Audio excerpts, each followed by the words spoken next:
Bien, nosotros en el video anterior vimos la teoría electrolítica de Arrhenius, ¿verdad?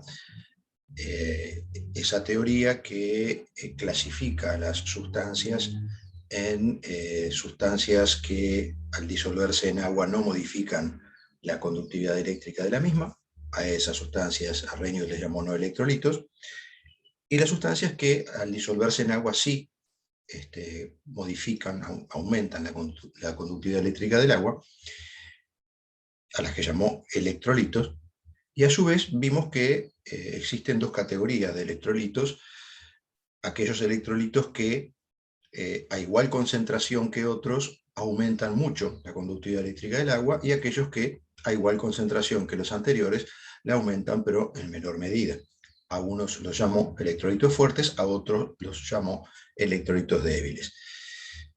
Y desde el punto de vista teórico, su explicación surge o radica en que las sustancias denominadas electrolitos, cuando se disuelven en agua, se separan y generan iones, es decir, cationes y aniones, que precisamente en un medio acuoso tienen movilidad, se pueden trasladar y son quienes cierran el circuito a nivel de la solución, y eso es lo que explica la conductividad eléctrica.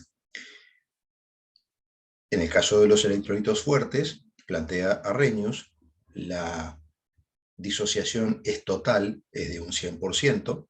Si yo tengo 1 mol por litro de compuesto disuelto, y ese compuesto es capaz de disociarse en un catión y en un anión únicamente, voy a obtener también 1 mol por litro de cationes y de aniones en solución. En el caso de los electrolitos débiles, Arrhenius lo que utiliza para explicar por qué conducen menos, teniendo la misma concentración de sustancia disuelta que en el caso anterior, por ejemplo 1 mol por litro, dice Arrhenius, bueno, lo que ocurre es que aquí se produce un equilibrio dinámico, es decir, en determinado momento, cuando la concentración de iones alcanza un cierto valor, y la de compuestos sin disociar también, la reacción hacia atrás, es decir, la recombinación de los iones para volver a formar la sustancia sin disociar, comienza a ocurrir, y lo hace, ¿verdad?, contrarrestando exactamente el efecto de la disociación. Entonces, la concentración iónica no progresa más, y siempre tengo una concentración iónica que no llega a ser 1 mol por litro, es bastante inferior, y una concentración importante de sustancias sin disociar. Ahora vamos a ver cómo esa teoría le permitió a Arrhenius elaborar una teoría ácido-base. Los ácidos y las bases son compuestos que el hombre conoce desde muy antiguo, ¿no? O sea, los egipcios utilizaban ácidos y bases, los griegos, es decir, son compuestos que se conocen desde muy antiguo, pero sin una teoría, es decir, se conocen de manera simplemente experimental, o práctica, mejor dicho. A lo largo de la historia, a medida que la química se fue formalizando, comienzan a intentar aparecer teorías ácido-base. Ha habido de antiguo algunas, pero que no han sido muy de recibo. La primera teoría ácido-base que realmente tiene un cierto grado de solidez, de importancia en la comunidad científica, es la teoría de Arrhenius. Entonces, vamos precisamente a charlar un poquito acerca de esa teoría ácido-base, que está, reitero, emparentada y nace de su teoría electrolítica. Vamos a compartir pantalla entonces, y vamos a ver qué es lo que tenemos por acá. Bueno, digamos que, como ya habíamos mencionado anteriormente, los ácidos y las bases eran ya conocidos desde hace mucho tiempo, desde el punto de vista de su aplicación. Allá por el siglo XVII, Robert Boyle, el mismo científico de las leyes del estado gaseoso,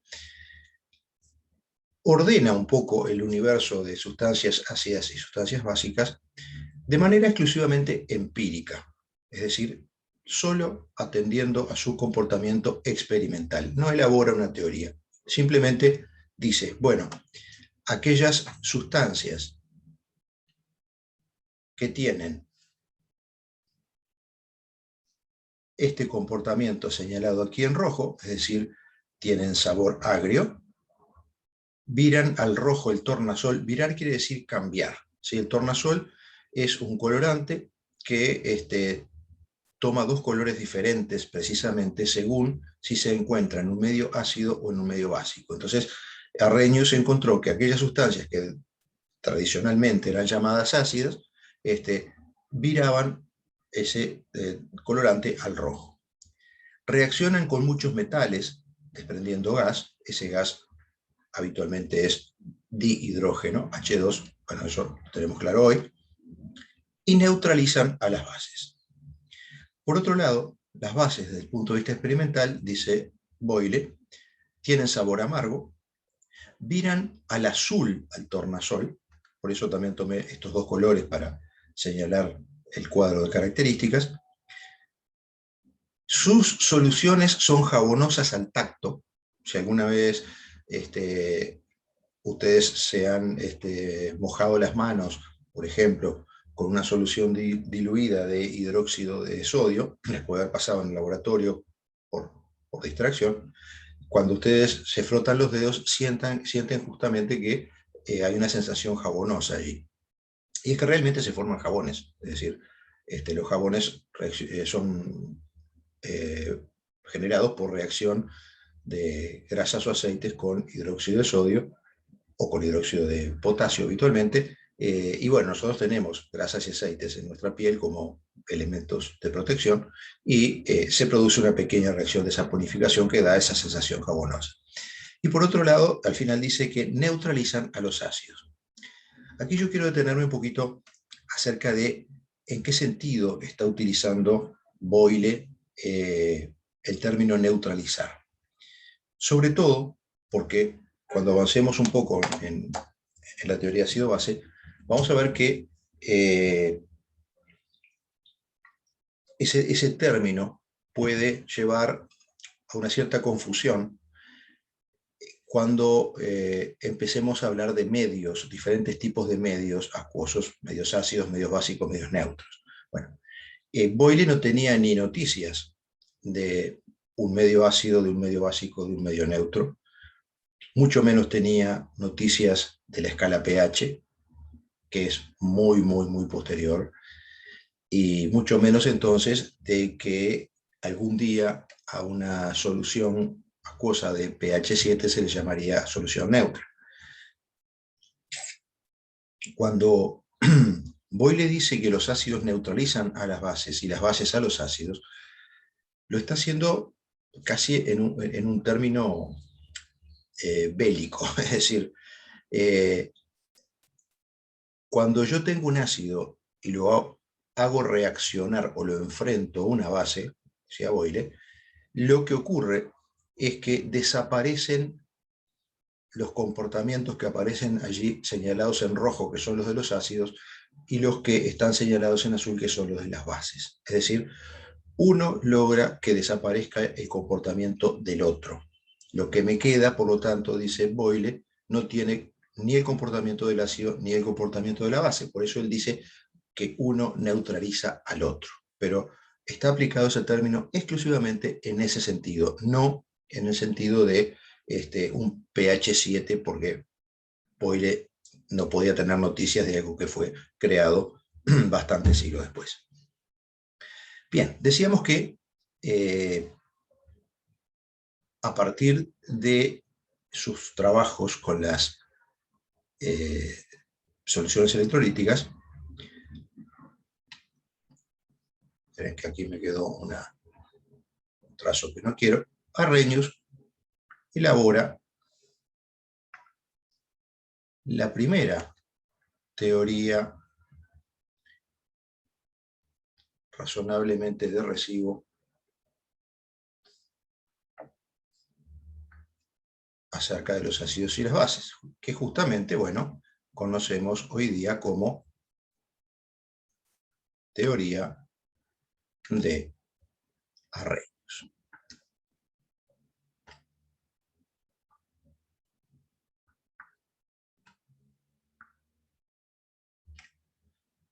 Bueno, Arrhenius, a partir de su teoría electrolítica, comienza a probar con cantidades enormes de sustancias, a ver si son electrolitos o no lo son, si son fuertes o son débiles, y cuando se encuentra con una sustancia que él puede clasificar como electrolito, lo que hace es escribir cuáles serían los iones que esa sustancia genera.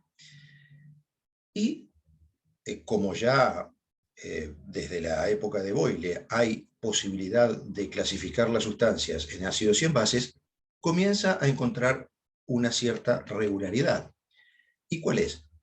Que todos los ácidos, al disociarse, generan un mismo ion, si él aplica su teoría. Por ejemplo, el ácido clorhídrico es un electrolito fuerte. Arrhenius escribe su ecuación de disociación de esta manera. Dice, bueno, el catión que se va a generar es este, el anión, este otro. ¿Sí? El ácido acético, que es un ácido orgánico, tiene una fórmula más compleja que esa que acabamos de ver para el ácido clorhídrico. En los ácidos orgánicos el hidrógeno ácido es este, aparece al final en este grupo que escribimos COOH.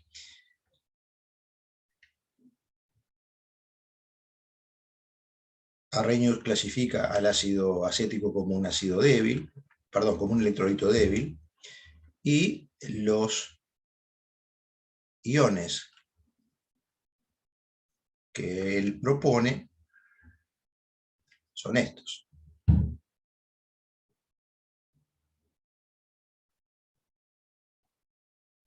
Y así continúa con un conjunto más de ácidos muy grandes, y lo que nota como regularidad es algo que quizás ustedes seguramente ya notaron, y es que hay un ion que es el catión hidrógeno, el hidrogenión, que aparece en todos los casos en que él disocia ácidos. Entonces, a partir de eso, justamente, Arrhenius propone una definición de ácido. Dice Arrhenius, son ácidos aquellas sustancias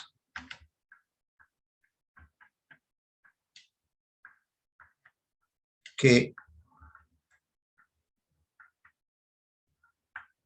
al disolverse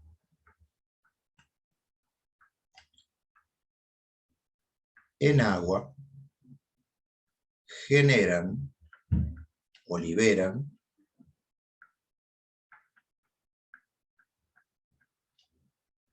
catión hidrógeno o hidrogeniones.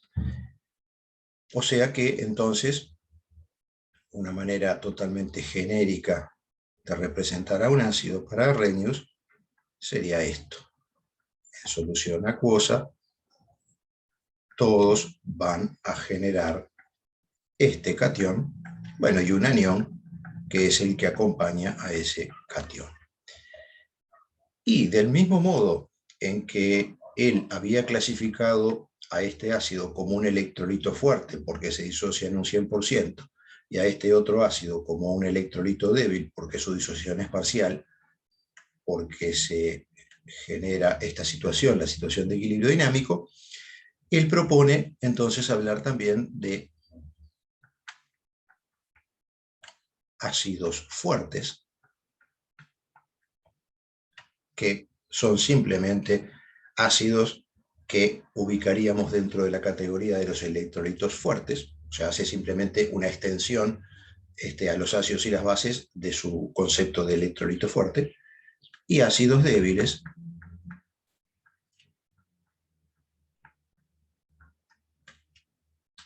que son aquellos ácidos que son a su vez electrolitos débiles.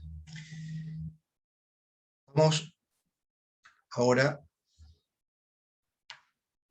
a el concepto de base. Bueno, así como le ocurrió a Arrhenius, que halló que todas aquellas sustancias que al disolverse en agua generaban el catión hidrógeno, las podía clasificar como ácidos de acuerdo a los criterios anteriores que ya se habían visto, encontró que las sustancias que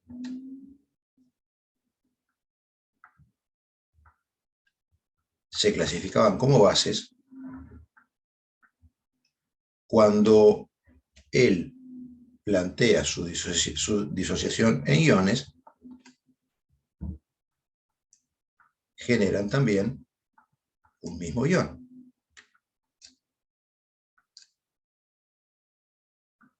Ahí tenemos al hidróxido de sodio,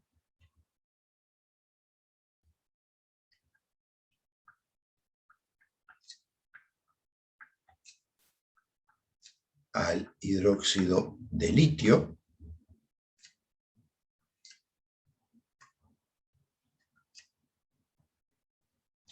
y podemos continuar con otros hidróxidos.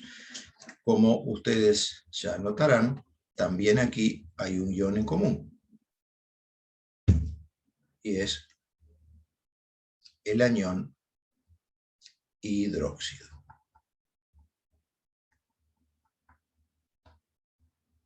Hoy le llamamos hidróxido. Antiguamente se le llamaba oxidrilo. Pero bueno, este es el término que aplicamos hoy día.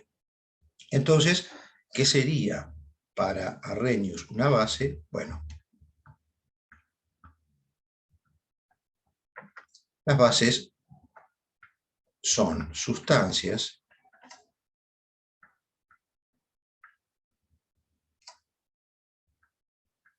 que al disolverse en agua generan o liberan aniones hidróxido. Del mismo modo en que encontró bases que él había clasificado previamente como electrolitos fuertes y le llamó entonces bases fuertes. En este caso, las dos que yo he presentado son bases fuertes. También existen bases débiles, bases que no generan un 100% de disociación, sino que se da un equilibrio dinámico y allí la concentración iónica es menor que la esperada para la concentración de sustancia que tengo disuelta. ¿Por qué no he puesto ningún ejemplo aquí? Bueno, porque precisamente la enorme mayoría de las bases débiles tienen un pequeño problema para la teoría de Arrhenius, y es una de las críticas que se le hace a la teoría de Arrhenius. Una base débil que encontró Arrhenius, encontró muchas, pero voy a poner simplemente el ejemplo de la más clásica, la más sencilla, es el amoníaco, el NH3, ¿sí? Esto es una base débil. O sea, si yo disuelvo amoníaco en agua, va a tener el comportamiento que había señalado Boyle, y por lo tanto, y bueno, a igual concentración de sustancia disuelta que cualquiera de estas bases anteriores, sin embargo, da una conductividad mucho más baja, lo que me indica que hay un equilibrio dinámico y por lo tanto no hay un 100% de disociación iónica.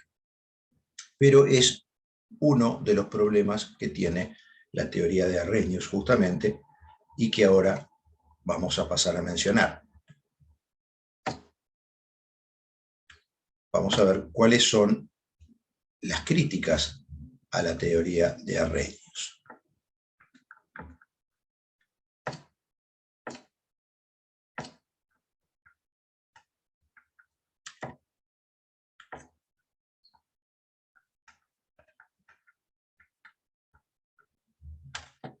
Hay varias, yo solamente voy a mencionar dos que son bien claras y bien fáciles de entender. Uno, solo explica el comportamiento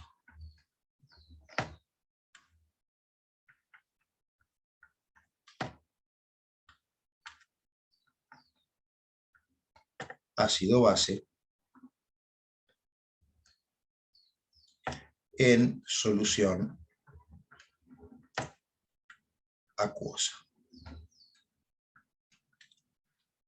Bueno, pero sin embargo hay sustancias que yo las puedo clasificar como ácido o base sin que estén en solución acuosa. Por ejemplo, el cloruro de hidrógeno.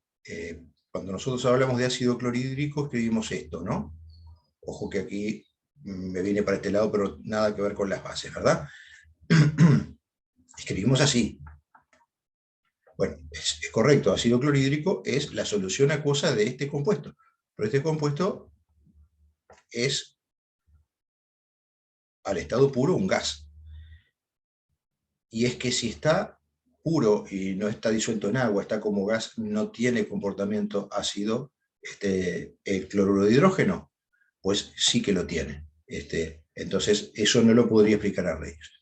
Y la segunda gran crítica, que tiene que ver con esto que escribíamos recién acá, no explica adecuadamente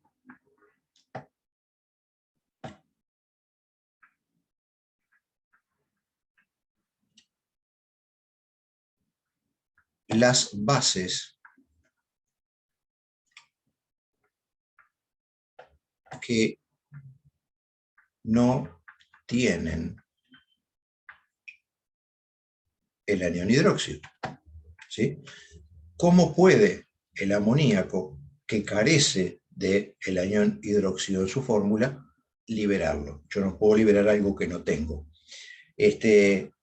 Arrhenius propuso una solución para ese problema. Arrhenius lo que dice es que, bueno, en realidad en una solución de amoníaco lo que nosotros tenemos es hidróxido de amonio,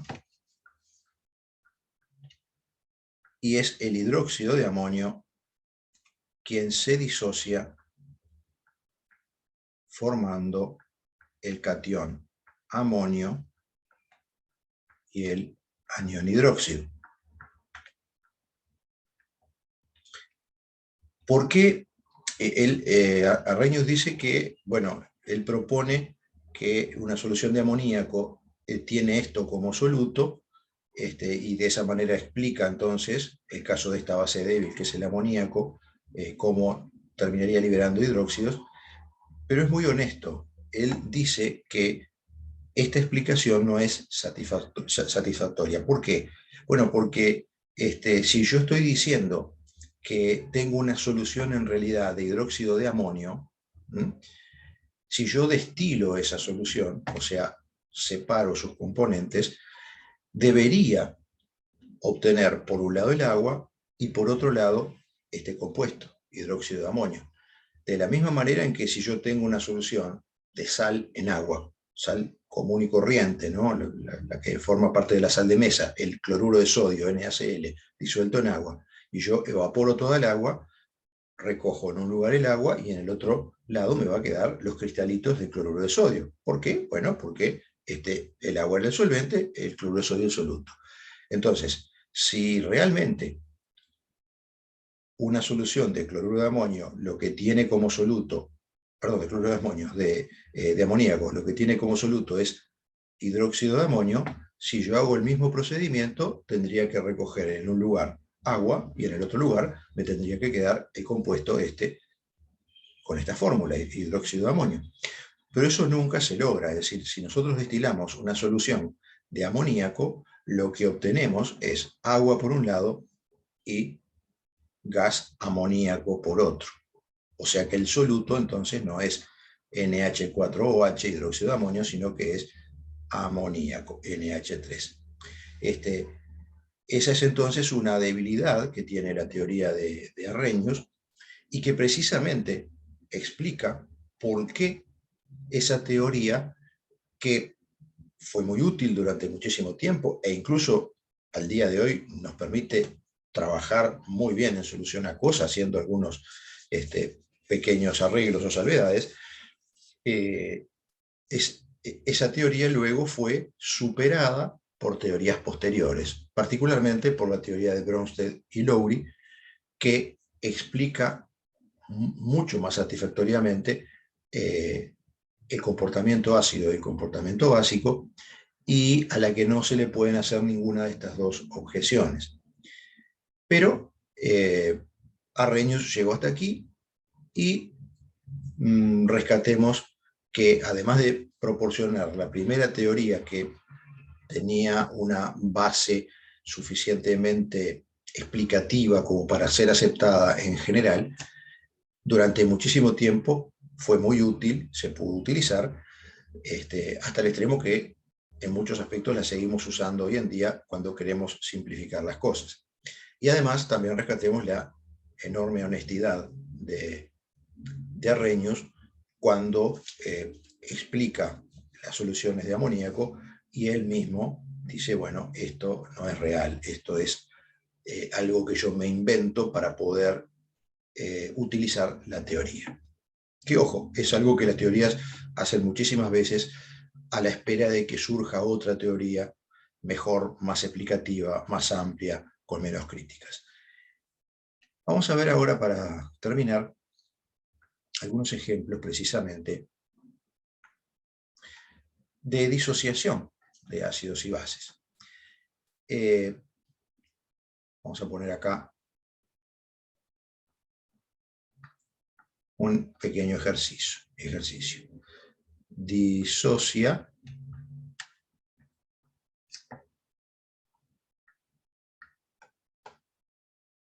en sus iones los siguientes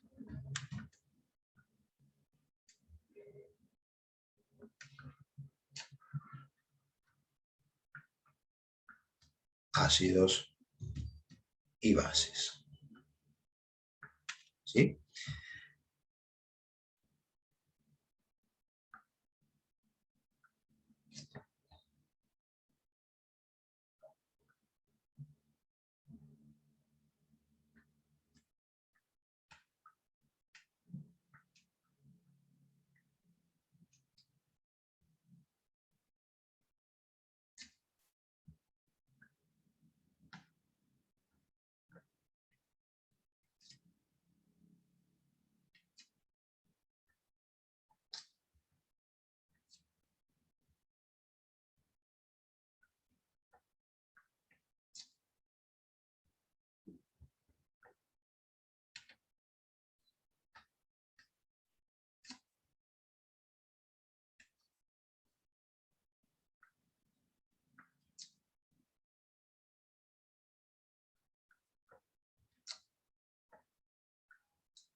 Bien, nosotros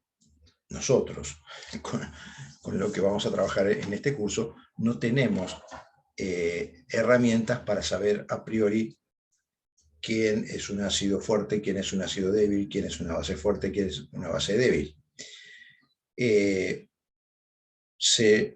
Los tenemos que decir en un ejercicio, ¿verdad? Entonces, vamos a señalar que el ácido sulfúrico es un ácido fuerte, que el hidróxido de calcio es una base fuerte, que el ácido propanoico es un ácido débil y que la metilamina es una base débil.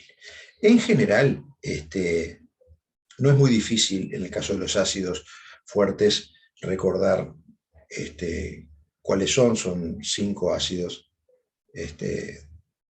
fuertes que manejamos habitualmente, los que existen. Habitualmente las bases que son hidróxidos, sobre todo de los grupos 1 y 2 de la tabla, son fuertes. Los ácidos orgánicos, es decir, aquellos que tienen este hidrógeno ácido y luego cadena de carbono, o sea, el grupo COOH en un extremo, en el extremo derecho, y luego cadena de carbono, son todos débiles, ácidos orgánicos son todos débiles, y las bases orgánicas, que derivan todas ellas del amoníaco, también son débiles, ¿no? O sea, tienen el grupo, el nitrógeno unido a uno o a dos hidrógenos, y luego una cadena de carbonos, son débiles. Pero bueno, no se preocupen, nosotros les vamos a avisar de qué se trata. Incluso en el caso del ácido sulfúrico, que tiene dos hidrogeniones, nosotros lo vamos a considerar como un ácido fuerte en la liberación de los dos hidrogeniones, pero no es así, es fuerte cuando libera uno de los hidrogeniones. Cuando va a liberar el segundo, lo hace como un ácido débil. Entonces tendríamos que escribir una disociación en dos pasos, pero no nos vamos a complicar en este curso hasta ese extremo. Vamos a plantear como si el ácido sulfúrico fuese un ácido fuerte totalmente en sus dos disociaciones. Entonces, como me dicen que es fuerte, yo aquí voy a escribir una única flechita indicando que el proceso ocurre en un solo sentido. Como aquí me dicen que esto también es una base fuerte, nuevamente una flecha única indicando que ocurre en un único sentido. Como aquí me están diciendo que esto es un ácido débil, voy a escribir la doble flecha que me indica la situación de equilibrio dinámico, o sea, no hay disociación total. Como aquí me dicen que es una base débil, voy a hacer lo mismo. ¿Sí? Perdón, yo me equivoqué aquí. Para poder usar la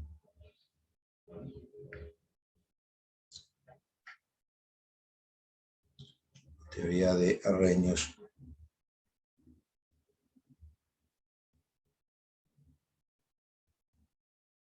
Vamos a tener que modificar un poquito esta fórmula. Si bien el compuesto real es el que yo les escribí inicialmente, Arrhenius lo que nos propondría es que este compuesto tiene esta fórmula, ¿sí? O sea, al igual que hace con el amoníaco, en donde se inventa un hidróxido de amonio, bueno, aquí se estaría inventando un hidróxido de metil amonio. Pero vamos a dejarlo por ahí. Bien, decíamos, aquí es un ácido fuerte, por lo tanto lo voy a disociar separando los hidrogeniones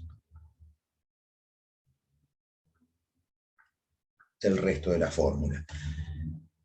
Los iones generados entonces van a ser hidrogenión. ¿Por qué? Porque es un ácido. Y el anión va a ser el anión sulfato, SO4. Ahora, el hidrogenión es portador de una carga positiva, ¿verdad? Yo tengo dos hidrogeniones anulando la carga de un sulfato. Por lo tanto, el sulfato tiene que tener dos cargas negativas. Y si yo dejo esto así, no está igualado desde ningún punto de vista. Es decir, no tengo carga cero de este lado, porque tengo dos negativas contra una sola positiva, y tampoco tengo la misma cantidad de hidrógenos del lado derecho y del lado izquierdo. O sea, no es una ecuación, no está igualada. Así que vamos a colocar un 2 aquí delante, ¿sí? Indicando que a partir de un mol de ácido sulfúrico, yo genero 2 moles de hidrogeniones y 1 mol de aniones sulfato. Otro tanto me va a suceder en el caso del hidróxido de calcio. En ese caso, justamente yo voy a disociar aquí, liberando los hidróxidos y los cationes calcio. Por lo tanto, voy a tener calcio y voy a tener hidróxidos.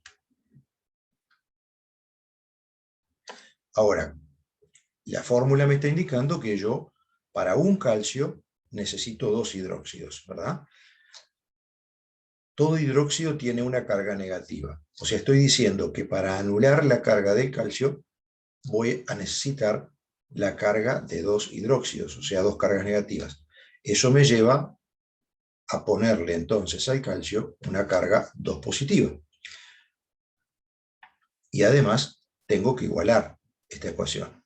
Si aquí hay 2 hidróxidos, aquí tiene que haber 2 hidróxidos. Vamos ahora al ácido propanoico. Decíamos que en los ácidos orgánicos, el hidrógeno ácido es este del final. Por lo tanto, cuando eso se disocie, me va a generar un anión de fórmula CH3, CH2, COO menos, ¿sí? Como está unido a un solo catión hidrógeno, entonces la carga de este anión es una sola negativa, y el catión hidrógeno o hidrogenión, que es precisamente para Arrhenius el que le da el carácter ácido. Vamos a esta base débil. Bueno, Arrhenius nos dice se va a disociar aquí, o sea, nuevamente va a liberar el grupo hidróxido, y por lo tanto los iones que se van a formar van a ser el catión metilamonio, esto es positivo porque está unido a este grupo que es negativo, y el anión hidróxido. Y se trata de una base débil que, reitero, no tiene una existencia verdadera, o sea, esto no existe, ¿verdad? Lo que existe es lo que yo había escrito inicialmente, cuando me olvidé de que estábamos trabajando con la teoría de Arrhenius. Esto es el compuesto real, pero Arrhenius no tiene más remedio que inventarse este compuesto para poder explicar cómo termina liberando hidróxidos, algo que en realidad no los tiene. Bueno, y con esto hemos dado un pantallazo, por lo menos, de qué se trata la teoría de ácidos y bases de Arrhenius, y en la próxima clase entonces vamos a dirigirnos a ver y explicar qué es eso de la escala pH. Muy bien, quedamos entonces para la próxima.